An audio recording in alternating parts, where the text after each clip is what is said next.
All right, welcome back. Now time for us to talk about our top story of the day. Now, a lot of people actually love nature. Nature now, like a breath of fresh air for them.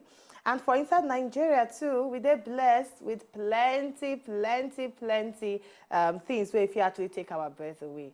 But it's so sad, say, we know they use that one to generate income for us for inside Wazobia, Nigeria. And then they talk about tourism. Now, the big question still remain. A lot of Nigerians prefer to travel abroad to visit tourist centers because they don't believe in our tourist attraction centers for inside Wazobia, Nigeria. So today, we're going to talk about Nigeria and how if we actually generate a lot of income from our tourist center and how if we actually educate the people more.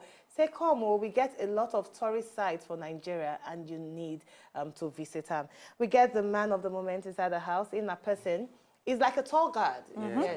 Yes, he is a tour guide. We get Nnadi Dubem inside the house. So tell us more about him. Nnadi, good morning. Good morning, Nigeria. My name is Nnadi Dubem. I'm a tour guide, travel journalist, and I just love traveling, basically. Okay, now, Dubem, I would like to ask, because just as we talk, say a lot of Nigerians actually prefer to travel overseas or go see Empire State Building or go see something. It could even be from our neighboring country. It could be Port of No Return for inside Port Novo. Why, if we say, we know they like to go for the tourist sites waiting for inside our own country? The reason we say most of the tourist sites in our country, they are not fully developed, and most times, actually another factor I must talk about is actually security. That's another thing, because people are actually scared to go out. Because for instance, now, the only state you can say that is quite safe in a way is actually Lagos. For instance, there's something happening in Benue at the moment.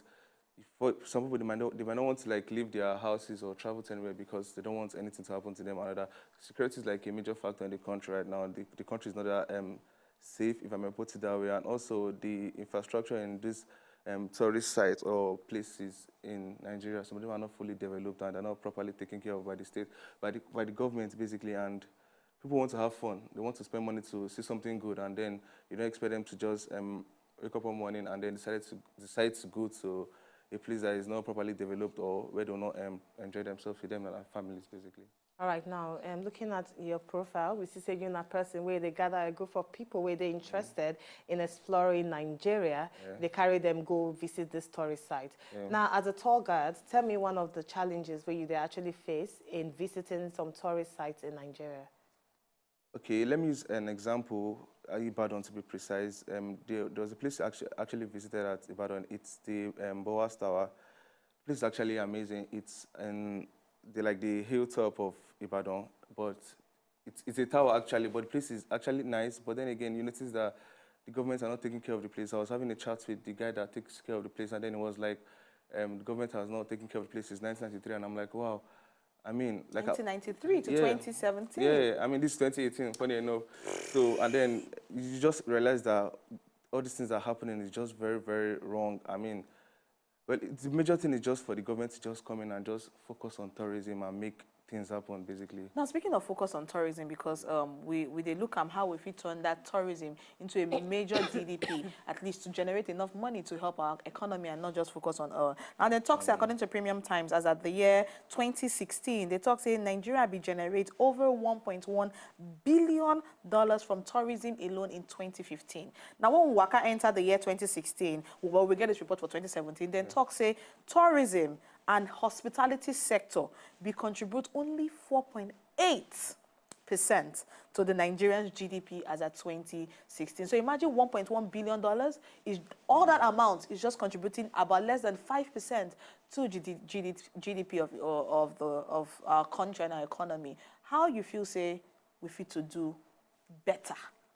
I don't say maintenance is not one of the problems we get. Is it because we're not promoting our tourist sites? Because no, it's not actually because we're not promoting our tourist site. I think it's this government, if you ask me, because I don't know if you've heard that the government did something for tourism this virus era, but I think it's the government, if they actually place focus on trying to, like, I don't know, develop tourism or focus on the tourism. Sorry to speak at the moment. No, I'm talking about federal government, actually. At the moment, now, we'll not even get the Minister of Tourism for this administration. And a lot of agencies, travel agencies, we come outside, talk, and they come outside, they advocate, say make them actually come out, create a ministry strictly, not just tourism and this, because we don't say, yes, it's actually under information it's under information and culture, but we don't get a department where they call Ministry of Tourism. You know why? Because, because I feel, but most people feel, say, because the countries where get Ministry of Tourism, now the countries where their most income, they come from tourism. So definitely, but isn't that a good reason for us to have at this point in time? It's a good reason, for but us to, you see, I'm saying we don't choke oil for too long. Okay, let's use Dubai as a perfect example. Dubai is not up to like 30 years. Nigeria is getting to like 60 years. I mean, they have oil also, but if you check it well, tourism is like their major attraction. Is what it's giving them income in their country. I mean, Nigeria can actually use Dubai as a perfect example for something like this.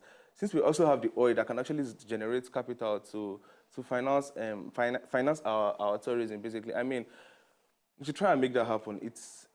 I think it's just the mindset of the government, basically. Now, I'm still very sorry, I don't want to. I'm still very interested about promotion of some of our tourist sites because you might see it as not being important, but Dubai, where we they know Nana, because they promote their tourist site, and apart from that, they partner with any creative idea. That they partner with them to bring them over to Dubai. Now, I know, say, Calabar Festival became international because of promotion. It was promoted. Even people from America, they come, Nigeria, exactly. So do you feel that some state government, they do well enough to promote their tourist centers? Well, I can say Imo State is actually trying. I know Calabar. Well, everybody knows that Calabar is actually. What Imo State they try to do? Luchi has to answer that, please. Well, what Imo State they try to do? Is this statue? No, not starting. Tell us some of the attractions in Imo State. Luchi, no. Excuse me, Uguta. Don't stop that. Okay, you don't talk about Uguta. You sounding like you right now. But the thing is, I think the governor actually, because I was actually making plans for Carnival also in it's not clear. I think I know, for in Imo State also, and I think he actually has that mindset. I'm actually serious. Luchi, so you don't know about your state? No, he has the mind. I'm actually from Imo State also, funny enough. But he has this is your sister, you know. Yeah. He actually has a plan to make that work in Imo State, but let's just talk about Calabar. Everybody knows about Calabar, what Nnadi Dubem did in Calabar, the Obudu Ranch, and how that place is. Everybody from all over the world keeps coming into that place to relax and have a good feel of nature and order.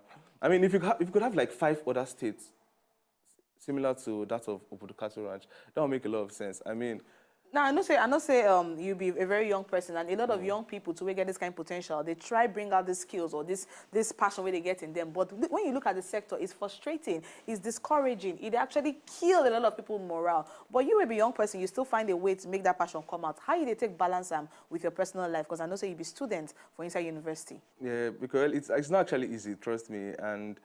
But we just have to do what we have to do. I mean, I don't. It's like I said earlier, it's actually time management. Let me just put it that way. If you have your passion, just go for it, irrespective of any difficulty you're going to face. Just do it, and make sure at the end of the day, or you'll actually achieve your goal. But what I'm just saying basically is, considering the fact that I'm still young, and I think this is actually the time that I have, or the time I have strength to start moving up and down for. It's not when I'm like in my 30s that I need to start flying up and down. Oh, so you're less than 30 now? Yeah, I'm not. Fantastic. And you told us you're in your finals, right? Yes. Your final year. Now, in as much as today very, like Luchi talk, some people they see him as very frustrating. I know say some people still they see him as fun, exploring Nigeria. I don't go on some tourist visits inside Nigeria, and trust me, it's a sight to behold. Now, we know about the Kaduna. And that castle. Oh, it's amazing. It's amazing. Now, if you want to take people go there, what will be most of the challenges where you as a person go face? Well, it's just because of how strict the castle is. You need to like. Oh, it's very strict. Yes, then nobody just goes into that place. Actually, you have to like book ahead of like probably 2 weeks before the time for Kajuru Castle. You have to like book earlier and then. Well, I think it's actually a nice place to be, but well, the only issue is there is just the bookings and how strict it is, because you cannot just wake up one morning and decide to go into Kajuru Castle. It doesn't work like that. You have to like book ahead of time. How long have you been operating as a tour guide? Since April last year. Since April last year. Yeah. So since April last year to this time, tell us some of the fantastic tourist centers that we get for inside Nigeria. Okay, we have to start with the number one. We have Calabar. We have Kwara State, the Umu Waterfall. Kwara, okay. Yes, Umu Waterfall. Yeah, it's amazing actually. The water just comes to life when it feels the presence of people. What? I'm serious. Oh, Jazz. When it I'm feels serious. the Yes, like if it. As when people did there, it becomes. Well, we should believe it's- that now. it's It's something no, not- I do believe it. It's nature, actually. I mean, it's well. They say people go there for prayer also, and there's Abeokuta. There's Abuja also. There is What's in Abuja? the park, the Millennium Park. Okay. It's actually a nice place, and there is Ibadan also. Funny enough, What part for Ibadan? the Agodi Gardens, sorry. There are There lots. are lots. Actually, I have like 5 in mind, but I just can't. There's the Boa style I said earlier. Yes, There is the Mapo Hall also. Okay. There is the first Opo. Mapo. There's the first skyscraper in Nigeria. I heard that Yes. ITA is Cocoa one of the House. best places in Ibadan Yes, too. so that place is always full of life also. I mean, Amazing. that place is, there's even Lagos State also, we have the Lekki Conservative Center. Well, couple of you don't already places mention a actually. lot of And places. Jos also, so I mean, Just has a tourist center. yeah, places that have like waterfalls and all that, so. So What imagine about all these that- places see, did for inside what about Nigeria, that and place you where have you to spend say- so much going overseas. I know, you know, we spend so much going overseas, but a lot of Nigerians now, they actually go Inwards, inwards now in because terms of our we have country. a lot of beautiful places to see. Even that Kaduna we talk about, it's beautiful. That castle is Now, what about that place where they say there's hot and cold water, and if you mix The them river. together, say the bottle go break? Oh, I can't remember that. But is that really? Well, Is it true? yes, you get one tourist site where we're on river. I mean, a river actually on a heard that, sea yeah. where the water get 2 different colors. One is blue, one is green, and they I've never actually- mix. I've actually They heard never about that mix. too. But really, if you get the opportunity to meet with, let's assume we have a minister of tourism. If you get opportunity to meet them, waiting for that one idea where if you to pitch to the man concerned, or how if they tell you to make you defend the reason why we should have minister of tourism, wait till you go fit talk. Well, I'll just say tourism is a good way to grow a nation, basically. I mean, like I said earlier, using Dubai as an example, the country can actually benefit a lot from that. I mean, Fantastic. they benefit a lot from tourism. I mean, it's something that everybody needs, actually. People need to relax after a long day work. People need to go somewhere to chill with their families for holidays and vacation, actually. So, I mean, if the government or the Minister of Tourism can put this into consideration, that know that, okay, yes, people that the country can actually gain a lot, not just in oil and other, I mean, to make a lot of sense. Thank you so much, Nnadi Dubem. And we talk about tourism, the almost neglected stream of income for inside Obodo, Nigeria. Do you get Twitter, Instagram, Handles for Just people quickly to drop follow? them. Yes, my Instagram and Twitter is Travel with Dubem. Travel with Dubem. Travel with Travel Dubem. with Dubem. Very easy. Yeah. So make sure you follow them. Thank you so much, and we wish you all the best. Thank and you. I hope you go graduate with flying colors. I will, That's actually. it. It's your choice. All right. To enjoy more of these our Ogbonge videos when you just watch, press this button to subscribe on top of our YouTube page. You go love am.